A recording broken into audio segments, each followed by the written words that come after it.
Oh, good afternoon. I got to tell you, I think this is one of the nicest conventions I've ever been to. Everybody I talk to here is so nice. So just for about the next 45, 50 minutes, I'm going to have a conversation with you about sales. I'm so comfortable here, I feel like I'm in my living room. Now, in the work that I do, I get the pleasure of traveling around the country, even traveling around the world, working with business owners and sales professionals just like you. And I've got to tell you, most people that I talk to find sales challenging in today's marketplace. But I find that the biggest challenge, the biggest obstacle that most of us are experiencing when it comes to sales are not the typical things that we think about. It's not online sales. It's not competition. It's not even pricing. In fact, the biggest thing, the biggest obstacle, the biggest challenge that you've got standing in the way of ensuring that you achieve your sales goals is that most of you are using strategies and techniques that were designed for a very different marketplace, a very different type of customer, and a very different competitor. And that's what I want to spend our time talking about. For the next 45 minutes, I want to dive into what are those strategies that you need to really sell today. What have you got to know in order to open more doors, close more sales, and really leave your competition in the dust? So I'm going to motivate you. I'm going to inspire you, but more importantly, I'm going to give you a plan of action. Exactly what you need to do when you leave this room today to put you in a position to not only meet your sales goals next year, but I want you to blow by them. Sound good? Now, I didn't just make this stuff up. I have actually researched this information. I wrote a book called Winning in the Trust and Value Economy, and that book is the ultimate guide to sales success. And what I did was I started studying those sales professionals who were making selling today look easy. While many of us were struggling, some even going backwards, they seem to have figured out the answer for what it takes to really sell in today's marketplace. And I wanted to know why. What were they doing that was so unique? What were they doing that was so different? You know what I found? They're not any more talented. They're not doing anything that differently. They don't have some kind of magic bullet. All they've done is slowed down long enough to really analyze what's going on in today's marketplace and how the changes in today's economy are impacting their customers, impacting their competitors, and impacting their ability to grow their businesses and grow their organizations. So those are the strategies and techniques that I'm going to give you today. That's what you're going to walk out of here with. Those strategies, those steps, exactly what you need to do if you want to open more doors, close more sales, and put you in a position to succeed no matter what this economy does. So let's start there. Let's just start talking about this economy. Anybody in here, come on, help me out, besides me, tired of trying to figure out what this economy is going to do? Really, right? I heard today, I was watching the news upstairs in my room, just to punish myself, and they're talking about how well the market is doing, and then everybody's talking about when the correction is coming. I think on any given day, depending on what time of day it is, what channel you're watching, and which way the wind happens to be blowing, you will hear this economy is up, only 5 minutes later to hear that it's down. But the truth is, this economy is not up, it is not down. What this economy is different. It has radically changed. And things are never, I mean never, going back to the way that they were. And in fact, economists agree. They say we have literally gone through an economic shift. We have moved out of what is known as a push economy and into what is known as a pull economy. Now, take a breath. You are halfway through this expo. You have just eaten an amazing lunch. I am not about to give you an Econ 101 lesson. You glad about that? Because all you need, you got a clap out there. All you need to know, all you need to understand is that when we moved out of a push and into a pull economy, the consumer, your customer, they just moved in to the position of control. They're calling the shots. They have all the power. I want you to think about our world today. Globalization, constant advancements in technology, increasing competition. We could all get up right now. We could go home. We could get in our jammies. We could get in our underwear. We could sit around naked for the next week if we wanted to. Or I'm from North Carolina, we call that naked. We could Google until our heart is content, and we could have everything we need, everything we want, every little thing we desire, it could be delivered right to our door. I'm guessing some of you do that right now. Anybody in here king or queen of Amazon Prime? Yeah, right? Now, I'm having fun with you, but what I want you to understand is that right there, that one thing makes this an economy like none of us have ever lived in, worked in, let alone sold in before. That makes this an economy where what you sell, the promotional products you offer, they are a commodity.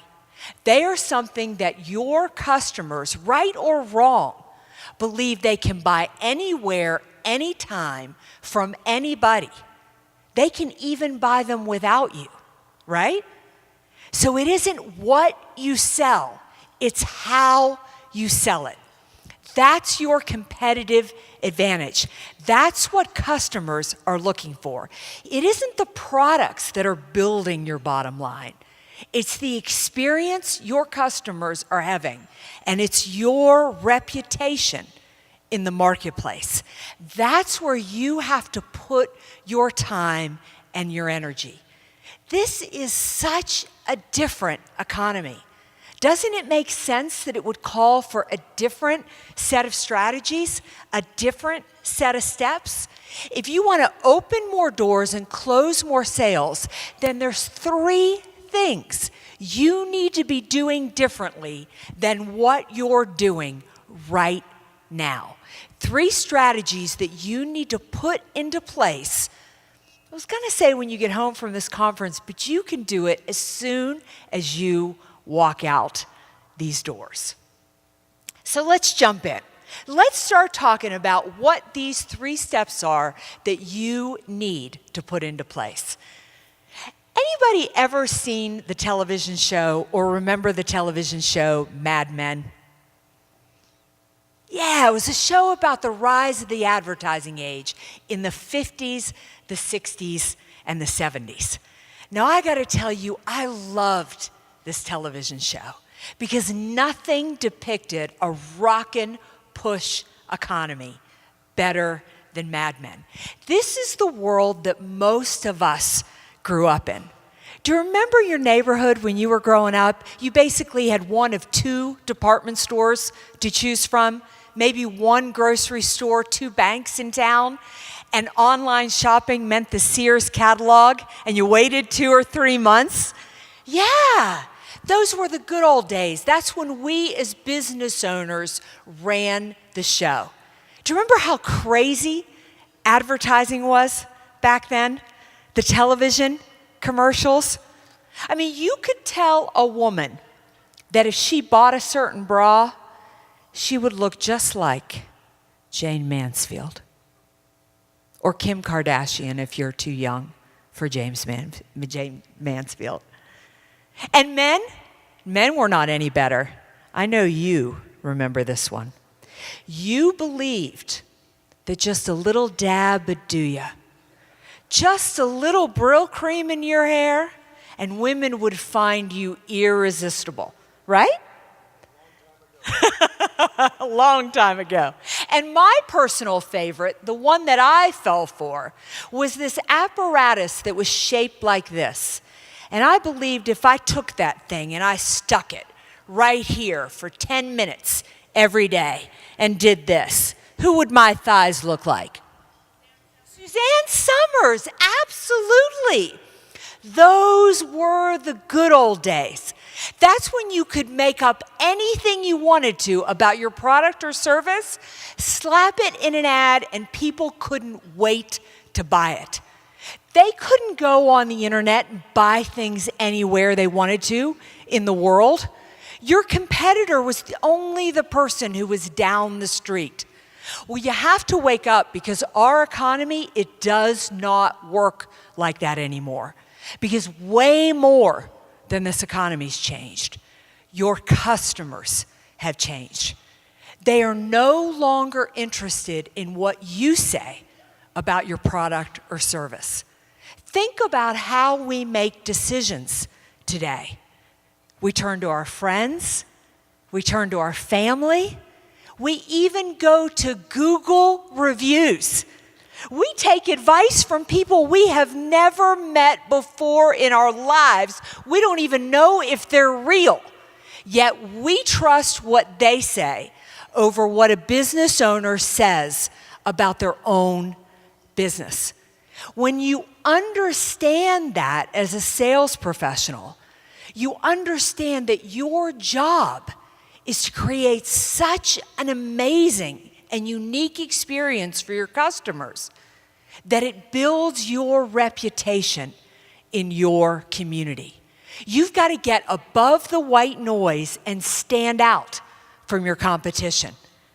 When I walk down the street in your community, when I ask who to do business with in your geographic region, you need to be coming up as the go-to person. You have to dominate and own your market. You've got to stand out from your competition. I want you to think about this. While you have been at this conference, while you have been attending sessions, while you've been walking the trade show floor, your customers, existing and prospects, they already started the sales process. They're at home Googling, looking for the next product they ought to buy. They went to a party last night and heard somebody talking about somebody they ought to do business with. They were at church on Sunday having a conversation about this very event. You have to be the one who is coming up that people are saying is the go-to person. If not, you're already behind the 8 ball when you start the sales process. What consumers are looking for today are experts in their field. Now, I got to tell you, that's good news because that's what you bring to the table. See, I told you that consumers are in control. They're calling the shots. They have all the power. But they're also overwhelmed because buying anything today, anything, has become like shopping at the cereal aisle of the grocery store. You've been to the cereal aisle of the grocery store, right? You head into that grocery store, all you want is something for breakfast. It's not a big deal, but you head to that aisle, that cereal aisle. That aisle that stretches all the way from the cash register all the way back to the meat section. And you stand there looking at just row after row after row after row of anything any human being could ever conceive of to do with a cornflake. Right? And everything looks the same to you. Every box of cereal. But then you remember. You remember reading about that one box of cornflakes. That if you bought that box of cornflakes, you would simultaneously live to be 120, lose 20 pounds, and have the cholesterol of a vegan teenager. You need to grab that box of cereal and run to the frozen food. Well, if you want to stand out in the promotional products industry, you need to be that box of cereal. You've got to pop off the shelf. When people are looking at who to buy from, you need to be what rises to the top. Let's all assume we all need to buy a widget. Everybody in here needs to buy a widget. We are desperate to buy a widget. We can buy a widget from salesman A. We can buy a widget from salesman B. Salesman A, we don't know anything about, other than salesman A sells a widget that we want. Salesman B, we've heard of. Several of our peers and some of our competitors use Salesman B and speak highly of him. In fact, last time we were reading one of our industry magazines, we saw an article by Salesman B. And we happened to read in our local paper that Salesman B just celebrated 25 years in business. Who are we going to buy the widget from? Salesman B, absolutely. So there's your challenge. What is unique about you? What's different? Why should I buy what you sell from you rather than your competitor? What is it that you're bringing to the table? You know, I buy a lot of promotional products. Every time I publish a book, every time I roll out a new course, I am constantly buying things to go with it to promote what I'm selling. And I used to be that person. That person who bought all of her promotional products online. That was until a friend of mine introduced me to a woman by the name of Jennifer.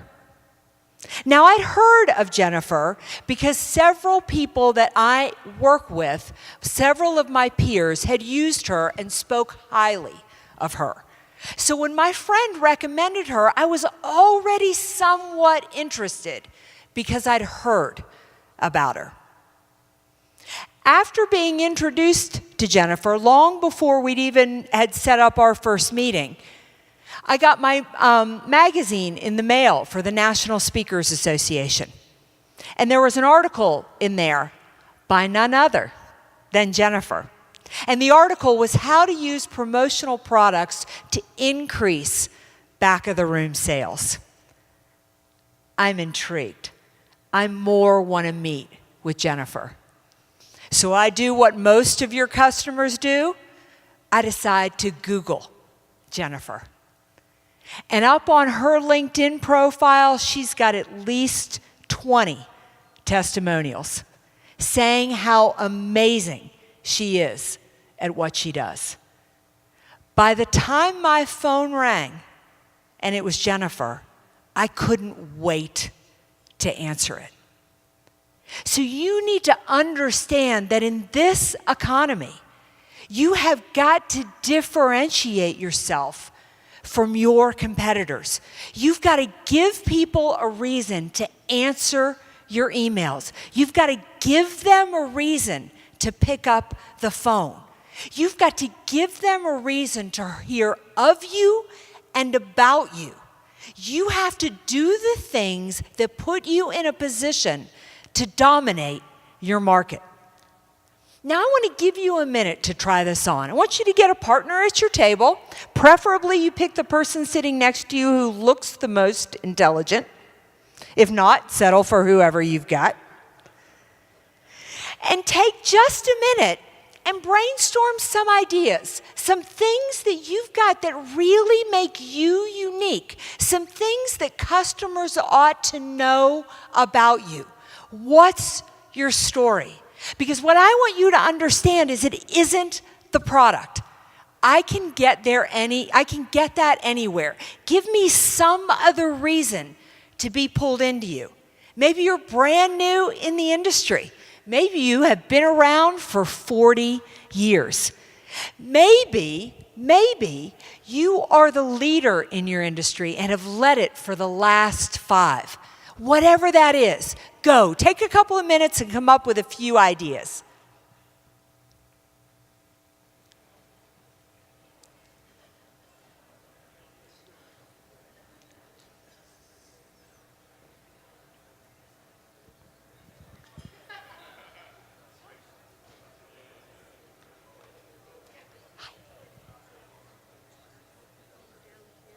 Yeah, thanks.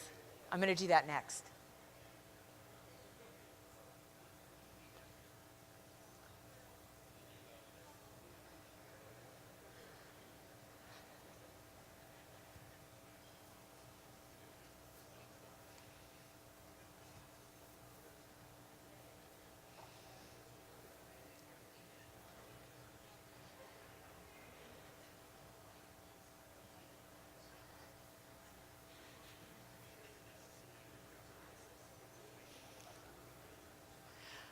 All right, come on back to me.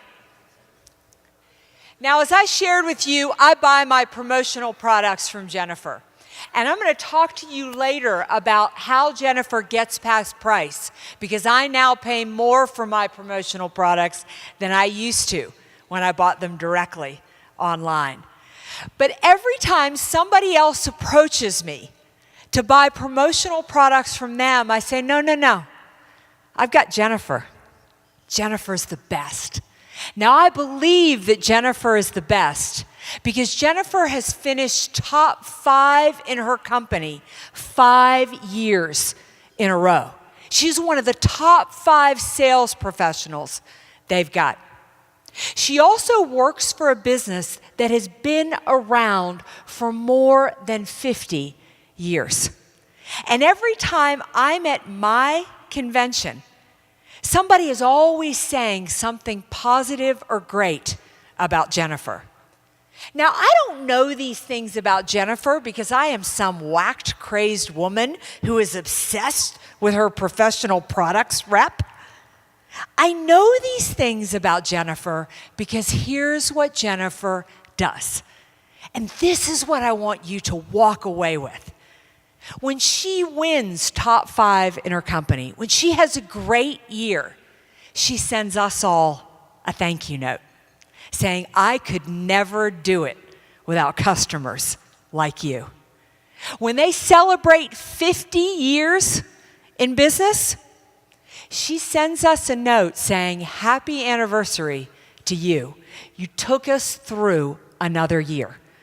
Every time Jennifer comes back from an event like this, she sends us, as her customers, the tips that she learned because she wants to help us grow our businesses. Now, Jennifer doesn't just do this with me. She does it with all of her customers. So we're out there talking about her. We're creating her buzz. We're helping her stand out from the competition, get above the white noise, and give us a reason to do business with her. When you focus first on attracting the business, building your reputation, you do two things. Number one, you open more doors. Remember I told you, when Jennifer called me, I'd heard of her. I was ready to pick up that phone. The second is, nobody can convince me to leave Jennifer. In the way that she takes care of me, I believe, right or wrong, she's the best in her industry. And that's what you want to do with strategy one. You want to get above that white noise, build your reputation, so that by the time you make that phone call or send that email, it's coming from somebody that people believe they need to be doing business with. Now, after you attract the business, you focus your energy on building your reputation, you're ready to actually connect with your customers. And that is strategy number 2. Connection is so important in this economy. People only do business with you because they know you, they like you, and they trust you. It is not the pen you are selling. It is not the hat. It is how they feel about you. Now, connection drives me a little bit crazy because we treat it like a step in the sales process. Sort of like as if I know your name and your birth date, somehow you and I are connected. But connection is so much more than that. When it comes to sales, it's an actual emotional exchange between you and your customer. And when your customer feels connected to you, they're ready to buy anything from you. Skip that. You may sell one product, but they don't feel good about it. So the way that we connect with people is that we actually slow the sales process down. We ask questions, and then we really listen. I think listening is one of the most underrated strategies in sales. If you really listen to your customers, number one, they'll tell you exactly what they want, exactly when they want it, and exactly how they want to be sold.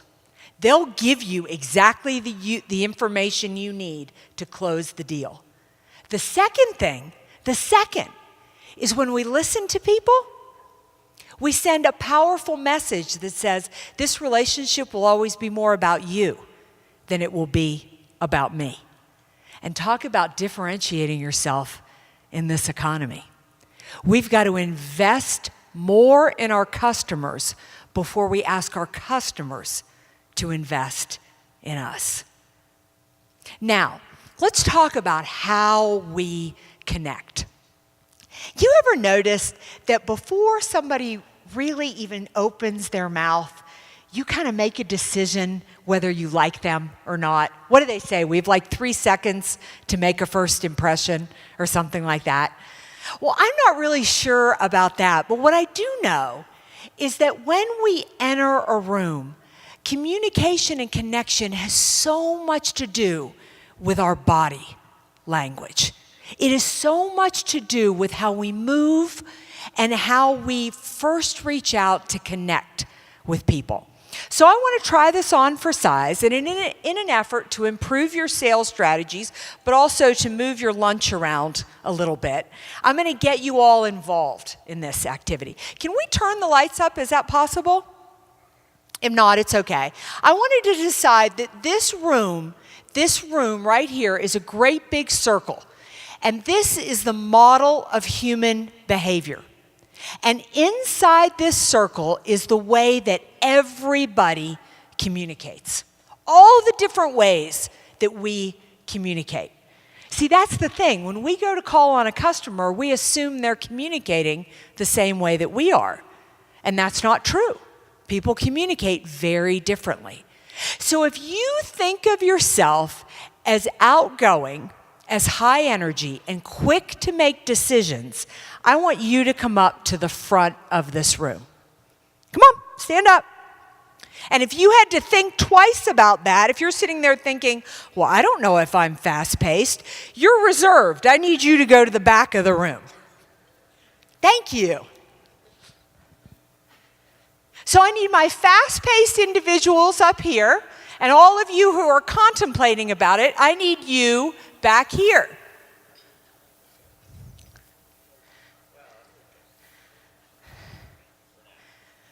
I'm about to give you a strategy I use every single day of my life. Feel free to use it to save your marriage as well, okay? All right, when we first go to call on a customer, the very first thing we need to look at is the customer's pace. How do they move and how do they make decisions? My friends up here, these are my outgoing individuals. These are my fast-paced individual. These are the type of people that are always on go. In fact, if this group asks me a question and I hesitate for a moment in answering it, they'll just fill in the sentence and have the whole conversation all by themselves, right? Because that slow-moving stuff just drives you crazy. So when we talk to this group of people, we got to pick our pace up because pace is how we first connect with people. Everybody over here has been driven crazy by people who move too slow. Right? Yeah. Well, wait a minute. This group over here, this is going to blow your mind. They actually think before they speak. Is that crazy? Yeah. So this group of people, right now, my energy is too much. It's annoying. He's thinking, lady, bring it down, right? This group over here actually wants to think a moment when asked a question. You know that information you provide when you're selling? They'd actually like to look through it. This is the group that when I connect and I meet somebody on this side of the room, I bring my pace down. I allow the time to let the conversation build. And if they need time to think about the sales conversation, I give it to them. So that's the first thing you want to look at is pace. If I ask somebody a question and they answer it immediately, they're on this side of the room. If they hesitate a minute, they're on this side of the room. Here's the beautiful thing. I can adjust my pace.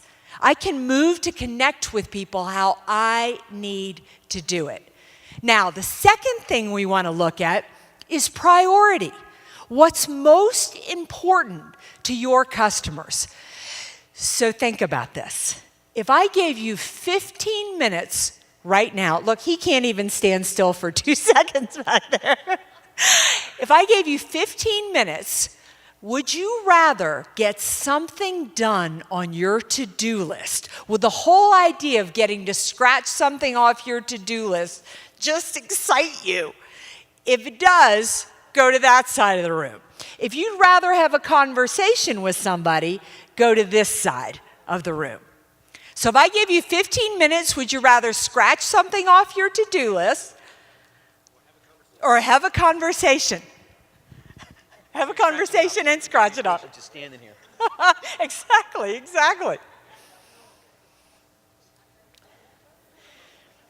I think 90% of sales screw-ups happen right here. We as sales professionals are thinking about our own priority, not the priority of the customer.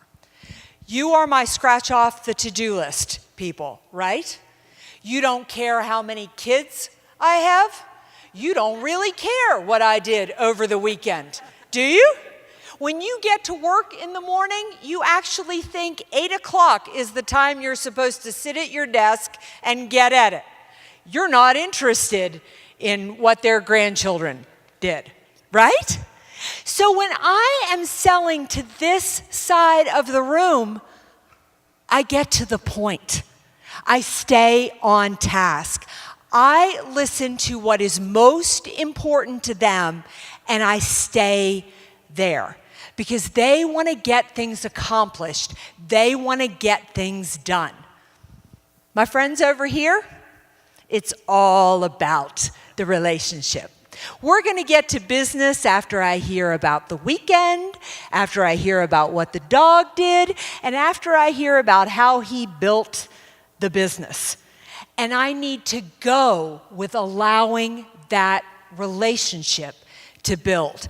Meet the priority of what is most important to your customer, and you will connect with them. If you connect with them, you're golden. You build that trust and you open the door to a long-lasting relationship. Give yourselves a hand and take a seat.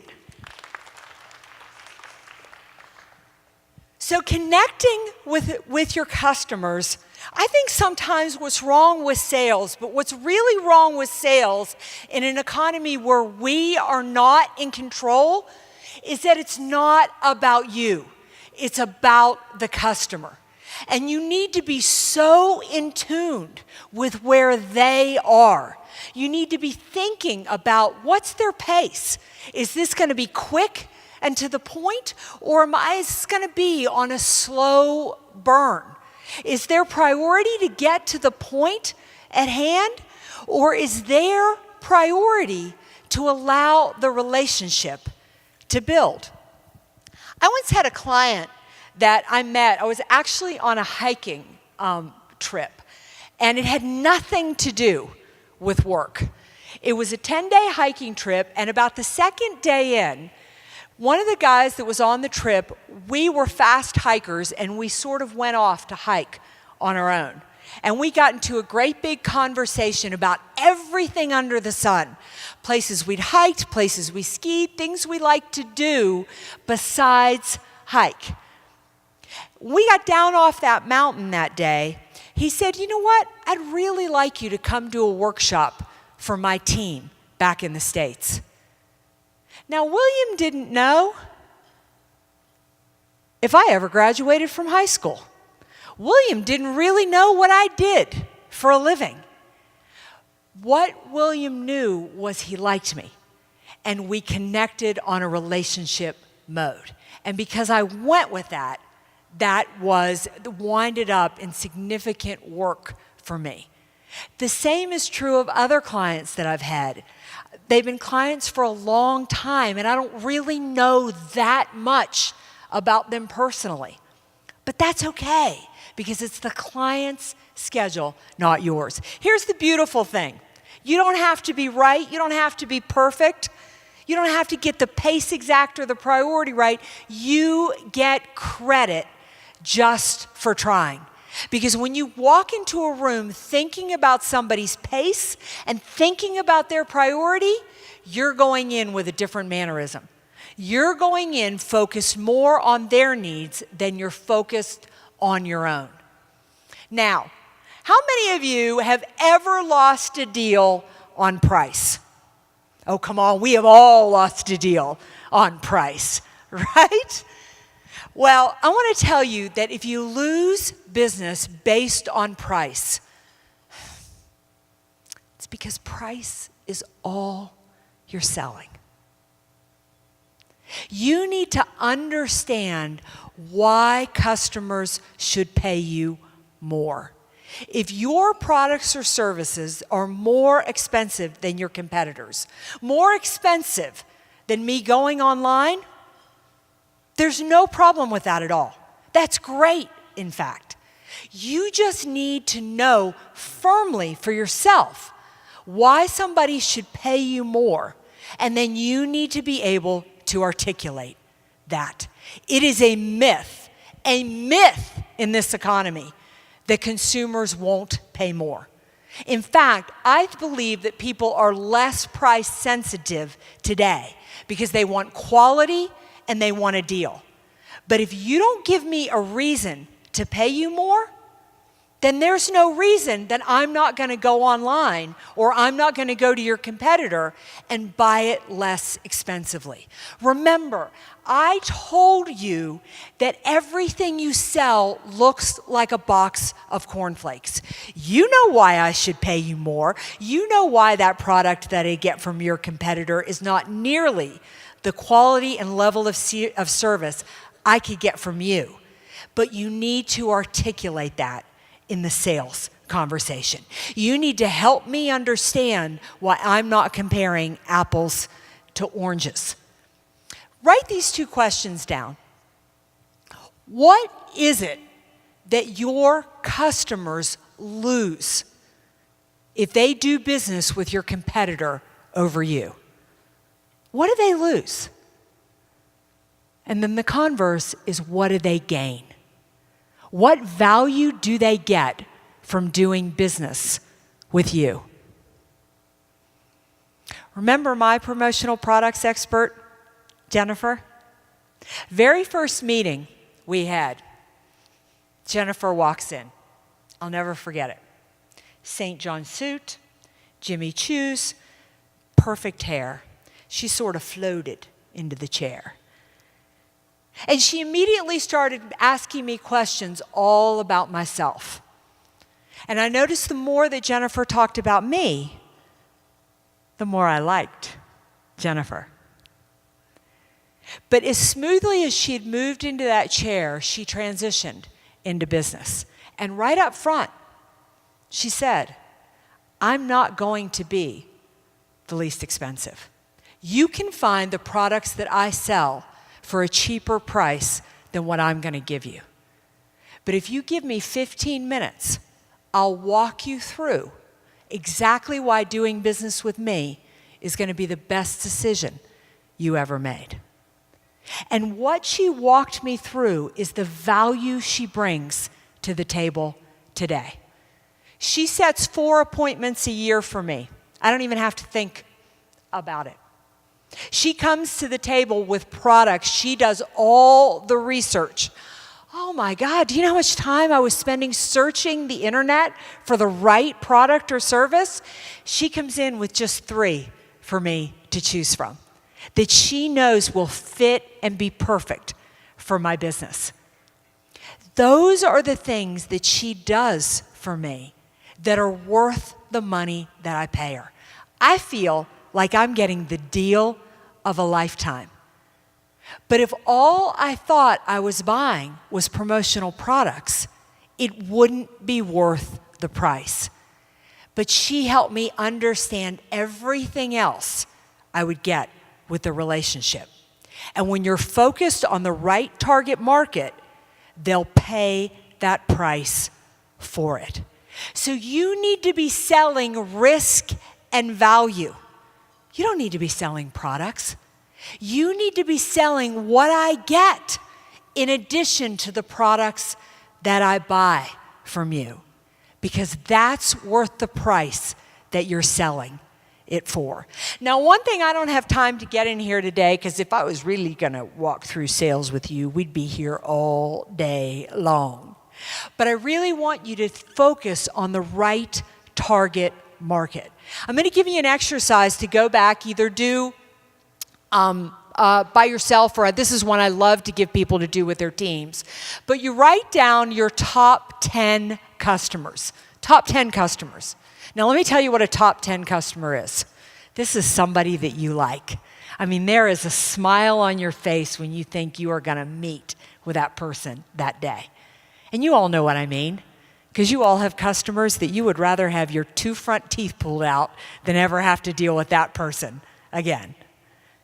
This is somebody who pays you. That's important. That's a top 10 customer.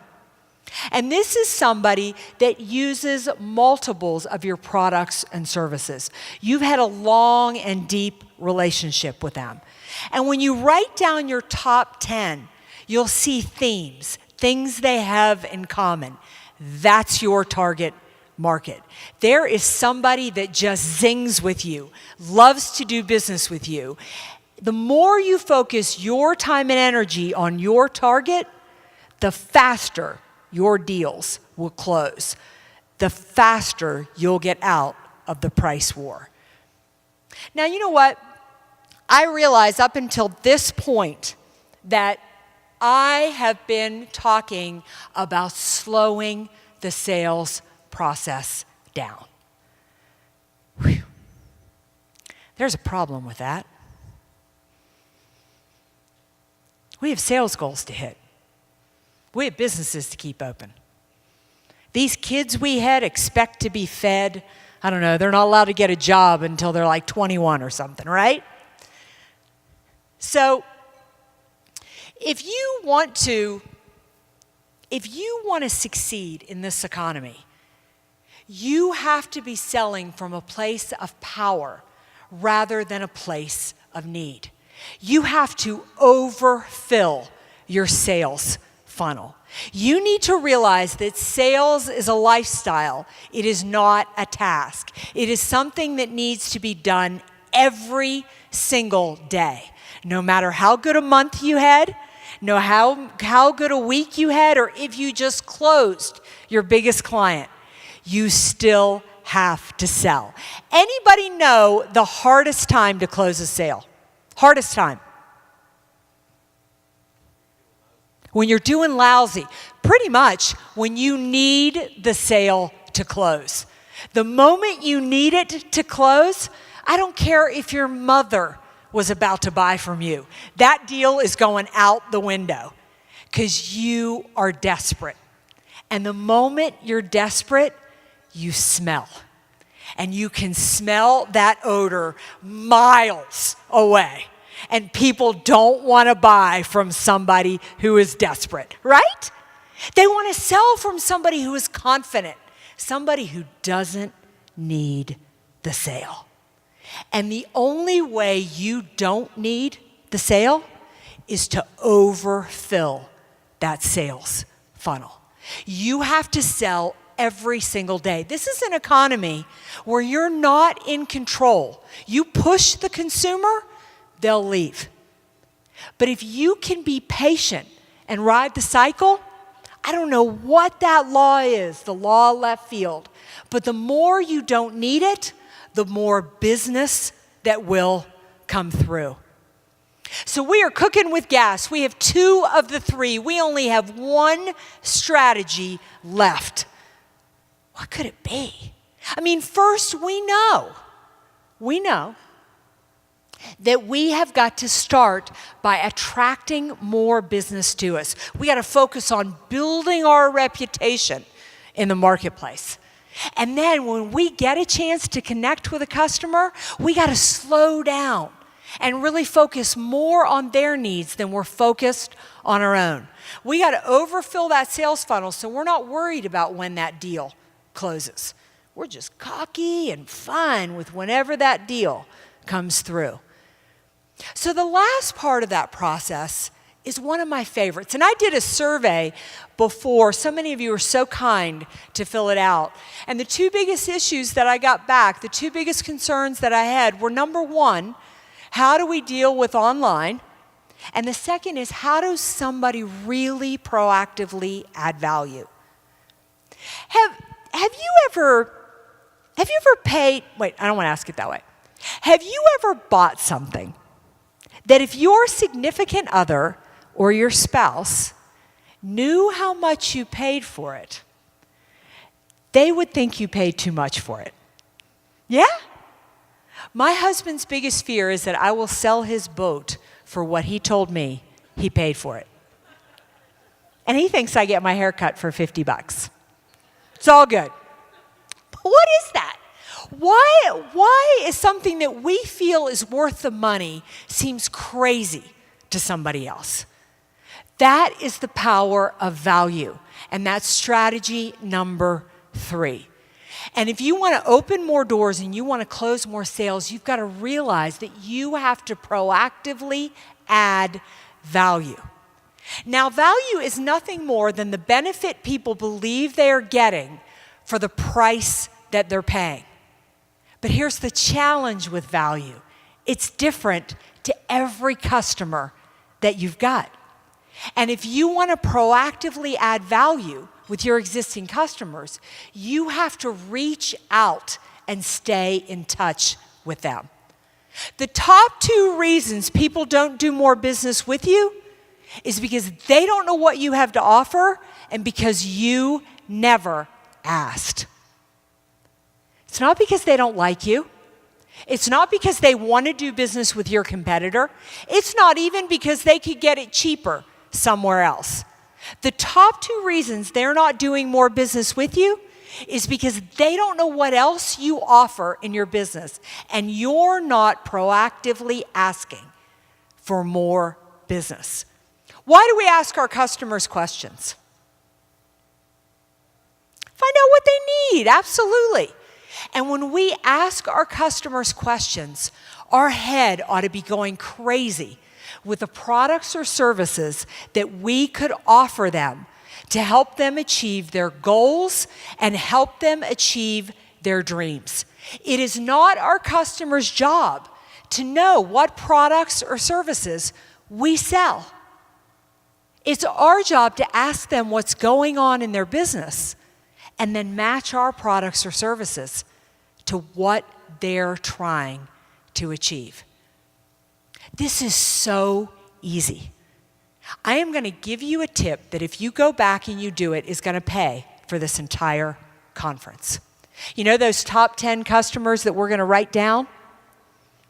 I just want you to reach out to those customers when you get back.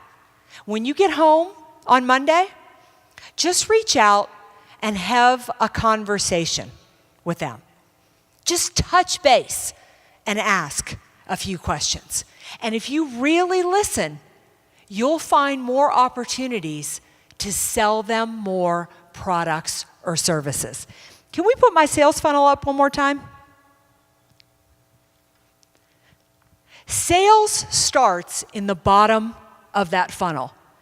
You need to take care of your existing customers, because when you take care of your existing customers, they're going to go out and build your reputation in the community.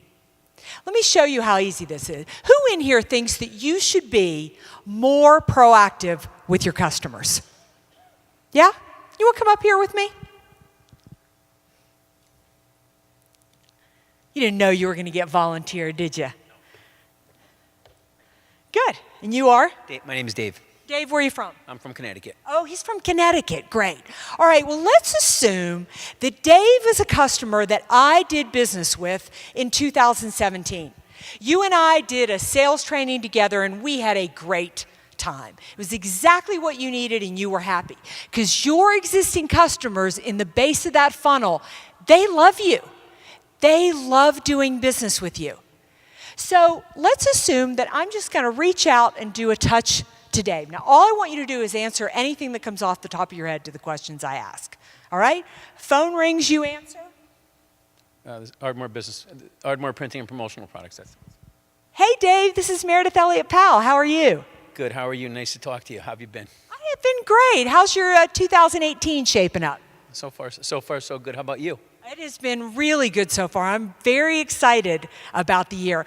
Look, I just like to start every year touching base with my favorite customers. So tell me a little bit about how 2017 closed out.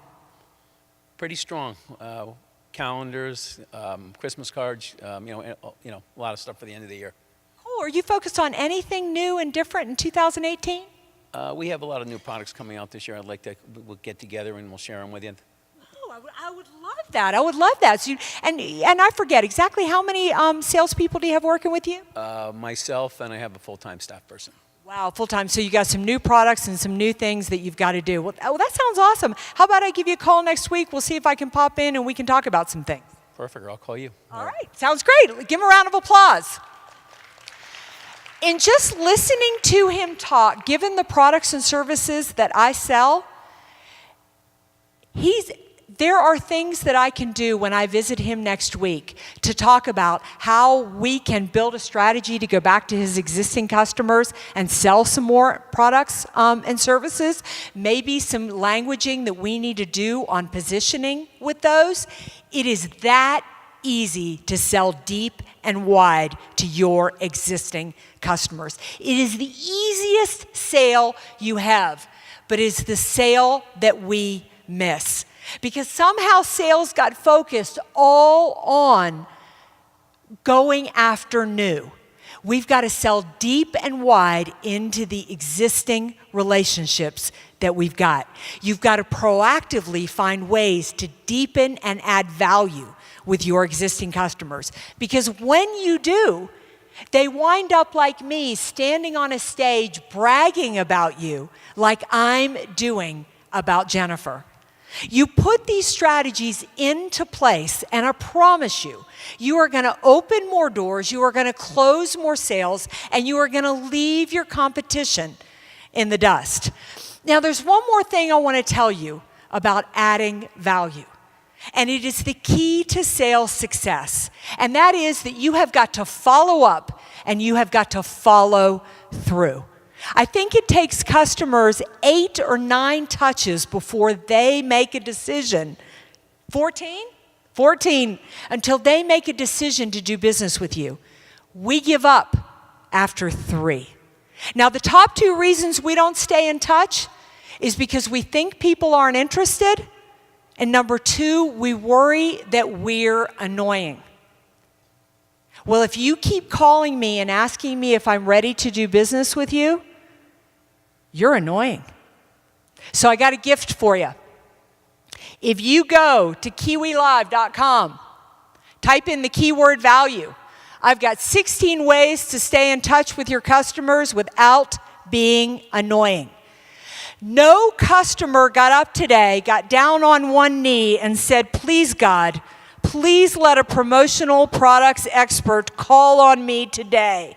If that could just happen, it will be the best day ever." Doesn't happen. It's not what people have at the top of their priority list. So you need to stay in touch. So there you've got it. Those are the strategies, those are the steps, those are the things that you need to be doing if you want to open more doors, close more sales, and put yourself in a position to succeed no matter what this economy does. Number 1, focus your time and your energy on building your reputation. What is it that is so unique about you that has got to get out there in the marketplace? Send your customers an update about what you learned at this conference. Send them a thank you note when something cool happens in your business. Create the buzz about yourself and your business. And then when you get more opportunities, because more doors open, slow down. Be different than your competitors. Take the time to really connect and listen to people, because you're going for that long-term sale, not the short-term sale. And if you don't take anything else away today, go back and focus on those existing customers. Make those calls on Monday and just have a conversation. Just check in. And I promise you, you will find business. Look, I'm not going to kid you. I think we are in for challenging economic times. I think we are going to ride serious waves based on the research I've done in the last few years. We all know that our next Uber or Airbnb is right around the corner. But I think this is one of the best economies to be in business. I think this is one of the best times to be successful. But you have to implement these strategies. You have to embrace the fact that the marketplace has changed. Because if you do, if you put these strategies into place, I promise you, you're going to open more doors, you're going to close more sales, and you are going to leave your competition in the dust. I'm Meridith Elliot Powell. Thank you for your time today, and I look forward to staying in touch.